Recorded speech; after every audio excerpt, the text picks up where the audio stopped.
Olá, meus amigos e minhas amigas, sejam todos bem-vindos a este canal Ponderações com Josa Novares. Muito obrigado pela generosidade do seu apoio. Esteja você em quaisquer lugares desse imenso mundão de nosso Deus, né? Eu quero comentar neste vídeo sobre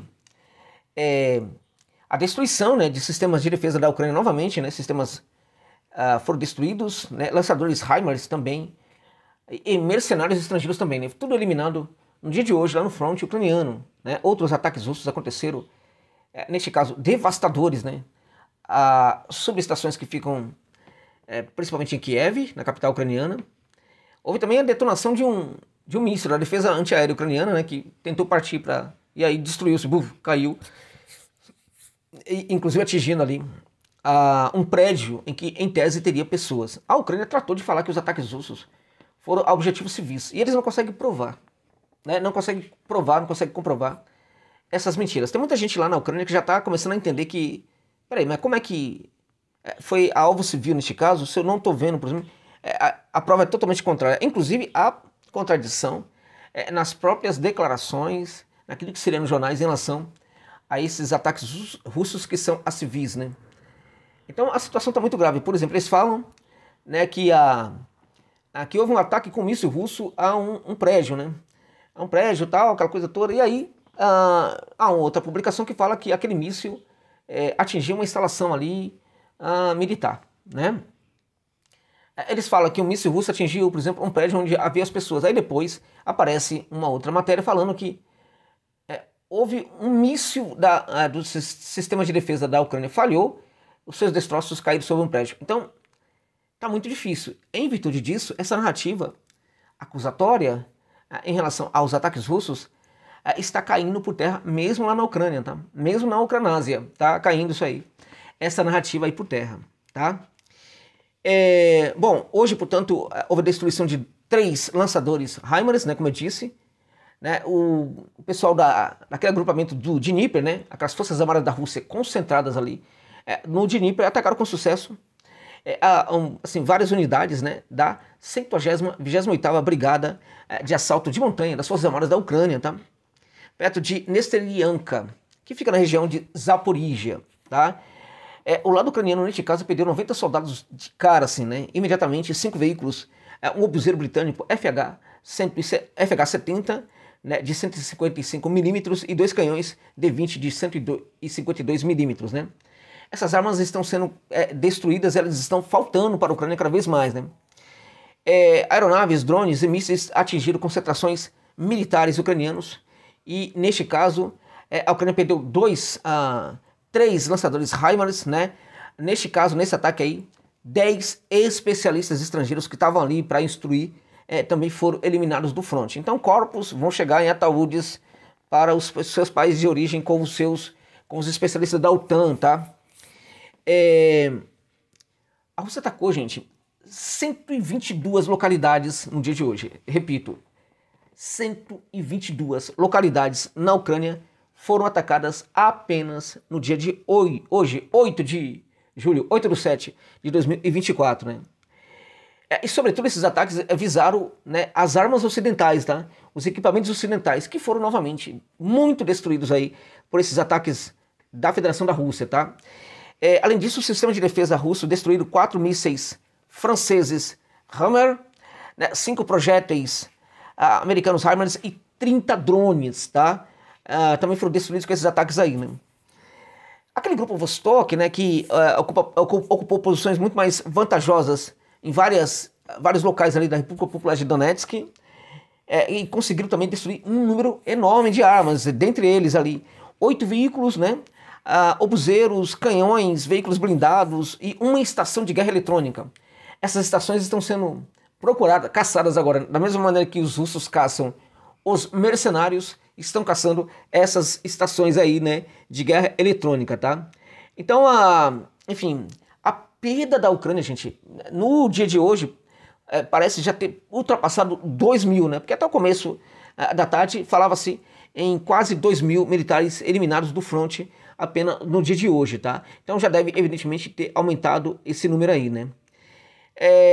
Houve, portanto, ali outros ataques como a Kiev, como eu falei para vocês, as subestações, né? A Ucrânia perdeu 3 subestações aí de energia. Gente, subestações transformadoras, né? Já está grave a situação para a energia lá em Kiev, que girar com esses ataques da Federação da Rússia, tá? 3 subestações, portanto, foram completamente destruídas, né? Isso segundo a empresa de energia ucraniana, a DTEK, né? Ela informou no Telegram que essas 3 subestações foram completamente, não, 2 foram completamente destruídas e uma outra profundamente danificada, tá? Subestações que ficam ali no distrito de Golozivsk e também Shevchenskoye, na capital ucraniana. Elas que foram atacadas, né? Bom, houve também muitas explosões, né, em vários locais de Kiev. Houve explosões em vários locais da Ucrânia, tá? Com esses ataques aí que eu falei para vocês, num número gigantesco, gente. Inacreditável esse número de ataques da Federação da Rússia na manhã de hoje, tá? Apenas no dia de hoje, lá na Ucrânia. É muita coisa, né? É muita coisa. Você para e pensa, como é que pode, né? Como é que ainda tem guerra, né? Que é impressionante. Tem guerra porque a Rússia não está guerreando apenas com as Forças Armadas da Ucrânia, como vocês sabem muito bem disso, né? Também houve muitos voos, né, de monitoramento sobre pontos da Ucrânia, aviões, drones, né? Para todos os lugares da Ucrânia, fiscalizando, né? Tentando encontrar objetivos militares ali. Provavelmente ataques vão acontecer em virtude desse estudo, dessa localização ali de objetivos militares na Ucrânia. Isto vai render muitos ataques da Rússia nas próximas horas, à noite, na madrugada e na manhã do dia de amanhã, tá? Então, o que assusta nesse caso aí é que, assim, a Ucrânia não tem paz, né? Não quer paz, né? A Ucrânia não quer paz. Mas é impressionante como a Rússia destrói armas da OTAN. É inacreditável o número de armas que estão sendo destruídas na mesma proporção, eu diria para vocês, que o número de soldados que são eliminados do fronte. Incrível, né? Na mesma proporção. Assim, eu fico assustado, eu fico assombrado com os números, né? Como pode ainda ter guerra, né? E aí, é claro, já respondi, né? Porque não é contra a Ucrânia, é contra a OTAN. Mas vai chegar um ponto que a gente vai ter que fazer a pergunta: como pode ainda ter guerra mesmo contra a OTAN? Porque é inacreditável. A OTAN já não consegue mais produzir tantas armas como antes, né? A OTAN hoje produz menos armas do que a Rússia, menos munição do que a Rússia, né? Menos, enfim, tudo, tá? Em todo tipo de arma, a Rússia hoje prevalece em relação à OTAN.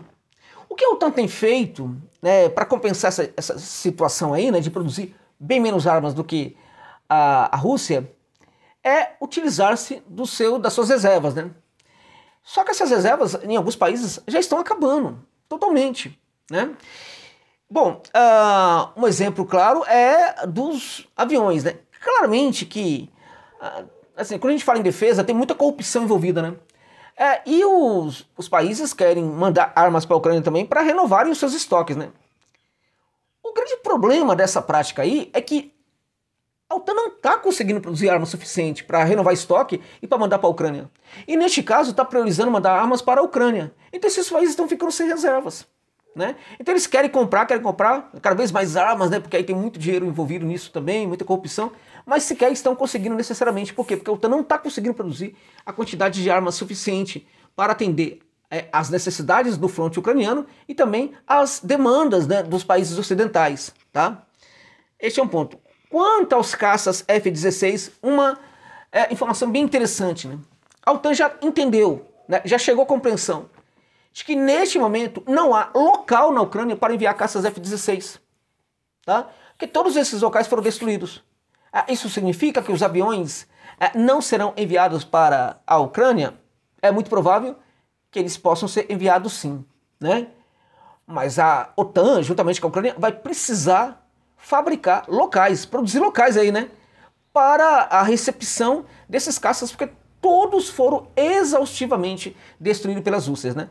E quando eu falei que esses drones estão monitorando tal, eles estão também sobrevoando campos, aeródromos tal, enfim, e outros espaços ucranianos onde as Forças Armadas da Rússia desconfiam que a OTAN estaria a construir outros aeródromos, tá? Enfim, neste momento não há nenhuma situação real, concreta, que favoreça o envio dos caças F-16 para a Ucrânia.